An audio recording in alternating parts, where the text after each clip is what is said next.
Hello and welcome to Press TV News Analysis. I'm Kaveh Taqwi. In this edition, we will look at the annual International Al-Quds Day.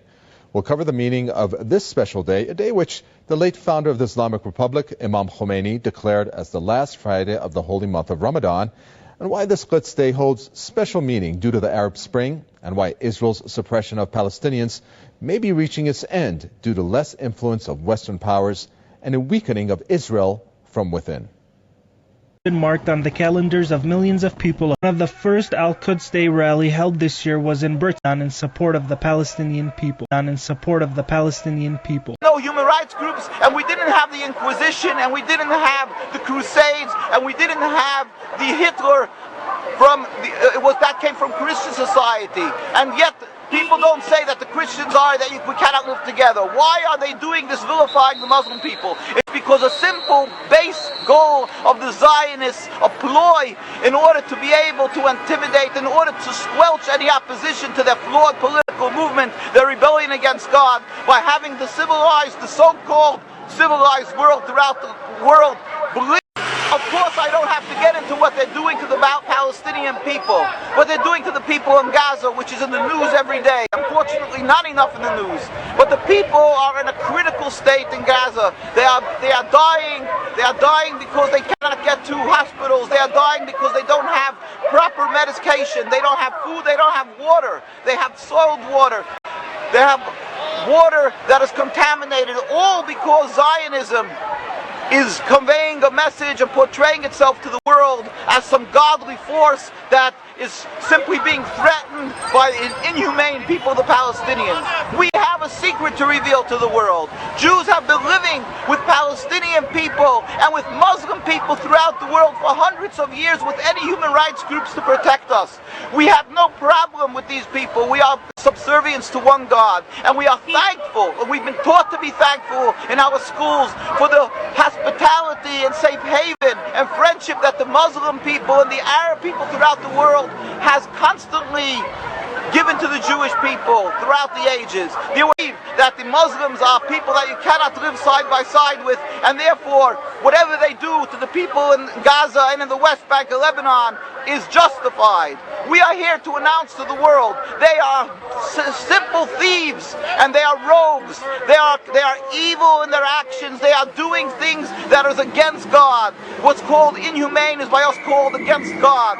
Every action that they're taking, the whole concept of taking over Palestine, this is expressly forbidden in the Torah. The whole concept of subjugating, oppressing, expelling the Palestinian people, and the long list that never ends of crimes and the suffering that they're doing to the Palestinian people. This is criminal. It's against God. It's against Judaism. Our hearts throughout the world of the Jewish people are rent by what they are doing to the Palestinians. We pain and suffer, and we are humiliated by what the Zionists are doing.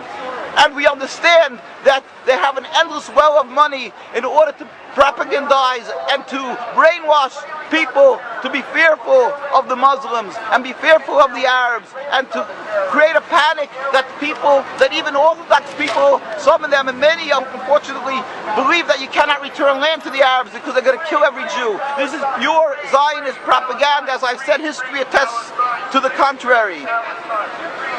Even without that, they have conned and fooled people into believing that this is Judaism. That is why they went to Palestine to create the state and not Uganda. At the beginning, these people who detested and abhorred godliness and religion said they want to go to Uganda, but they're changing because they knew that this way they can get the backing of the Jewish people from throughout the world, the ignorant masses, and get support from the evangelistic Christians. It had nothing to do with godliness. It had to do with one thing, a ploy, a con job. And that is what Zionism is. It's a con job, and that is what the state of Israel is. And that is why they can only brag, and their only powers in intimidation. And AIPAC, which AIPAC does, is that it puts the fear in every politician that they'll be committing political suicide if they stand up and show too much sympathy for Palestinians. They must express their loyalty to the state of Israel. That's why you will find every official who's running for office here, every presidential candidate, to almost every official coming here, from the majority and the minority, from the Republicans and Democrats, because the example has been set from from Congressman Finley to many others, whoever stood up and spoke too sympathetically for Palestine or spoke up and understood the difference between Judaism and Zionism, they were immediately run out of office. We pray to God, and we fervently pray, and we ask every individual to pray for a speedy and peaceful dismantlement of this rebellion against God, of this criminal state, Zionists, because they stand up against them in Jerusalem, in Bet Shemesh, and so forth, in Bnei Brak. And also many other links and different things that you can see, the documentation of the rabbinical authorities from day one against Zionism, and our constant demonstrations and actions that we're taking against the state of Israel. Thank you.